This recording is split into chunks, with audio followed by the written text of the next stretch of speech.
Hello, ladies and gentlemen, it is I, Jacob, the better half of the Children of Film podcast. Now, Jaren's published a couple of great videos on the channel. You can check them out just below wherever they are. And not to be outdone, I thought I'd have to put out something of my own. And today I am talking about the Cloverfield paradox. Now, for those who haven't been following, the first Cloverfield movie came out in 2008 by Matt Reeves, and, you know, it was alright. It was pretty solid monster movie, and it's sort of become this franchise because Paramount have used a lot of viral marketing with it. They had some scavenger hunts and stuff with the first movie and everything. And then a couple years ago, we had 10 Cloverfield Lane.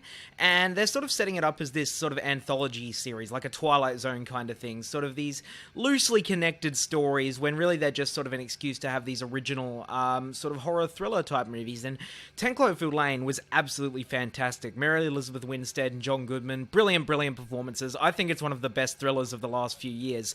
So I was really excited for the next installment in their franchise. Now, this one, originally titled God Particle, it's set in space, and they played around with the release schedule a bit. It was going to come out in February, then they pushed it back to October, then they removed it from the schedule completely, and then today, 6 hours ago, I had no idea this film was being released, and it was the Super Bowl today in America, and, you know, we get a lot of movie trailers and stuff coming out of that, and they released the first trailer for this movie and said, hey, it's dropping on Netflix right after the game. So I just finished watching the film, and I'm going to give you my thoughts on the Cloverfield paradox. It's directed by Julius, Onah, and written by Oren Uziel, and it's got a pretty solid cast, is where I'll begin. Gugu Mbatha-Raw, I probably pronounced her name horribly wrong, but she's a great actress, and she plays the lead here, Hamilton, I believe her name is, and the basic premise is we're on the Cloverfield space station, or spaceship or whatever, and Earth's sort of running out of energy, and they're using this sort of experimental science involving a particle accelerator to try and sort of create free energy for the Earth, because if they don't do that,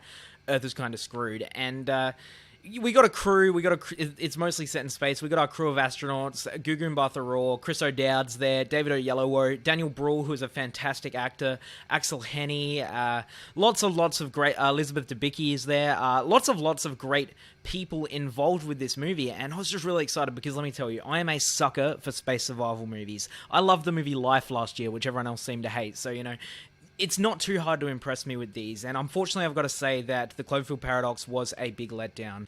I enjoyed it, but I think they set an unclearable bar with 10 Cloverfield Lane because this movie just doesn't even come close to that visually or story-wise or character-wise or anything.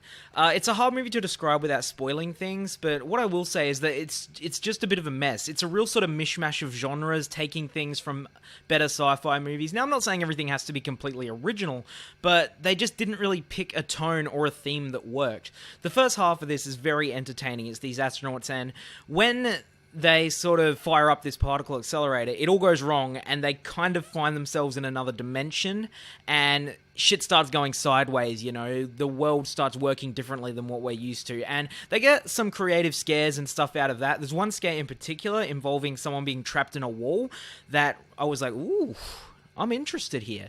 And for the first half, it really does maintain that sort of suspense and, like, where is it going? And it is a really sort of interesting concept, the way they're playing around with space-time and everything. But towards the end, it just kind of falls into your typical sci-fi space movie nonsense. Plot threads are introduced and then totally ignored. The movie has a villain for about 5 minutes, and then that plot thread is just completely abandoned.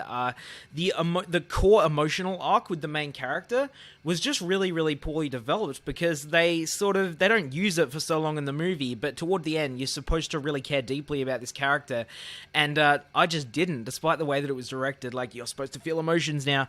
I just really didn't, because none of the characters were developed or interesting at all.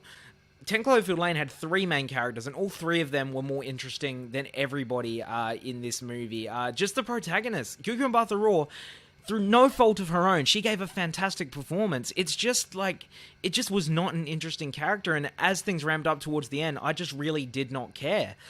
Daniel Bruhl was great. I really would have liked to see a lot more of him in the movie, but a lot of the side characters were sidelined, as you typically do get with this kind of movie. But and let me talk about another problem visually with this movie, because this was released to Netflix. We weren't sure if it was going to be released to Netflix, but they did announce it today, and it is a great way for people to see movies early, because if not everyone can get to a theater and stuff. But they all kind of have the same look. Every Netflix movie, if you watch a lot of them, they all just kind of look a little bit washed out and a little bit off. Like, visually, this is a massive step down from the previous Cloverfield movie. It looked kind of ugly at times. Some of the effects were pretty shoddy. And I don't know if it's the way they edit or they color grading or the frame rate. It's just they all seem to look the same. There have only been a couple of Netflix originals that have really broken the mold visually, like Beasts of No Nation and Okja last year. So, to conclude, there was a lot of stuff I did like about this. I thought the cast all brought their A game. They did have a great cast.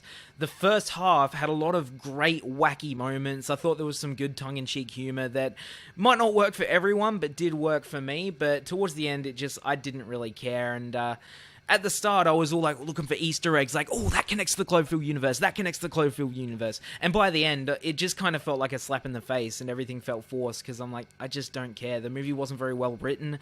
It wasn't that well executed, and them surprise releasing it today was a really, really cool marketing strategy and something that's probably going to get talked about for a long time. But in the end, I feel like they may have done it because they knew that they didn't really have much of a movie, and putting it out in theaters might have given them a loss. But, anyway, I'm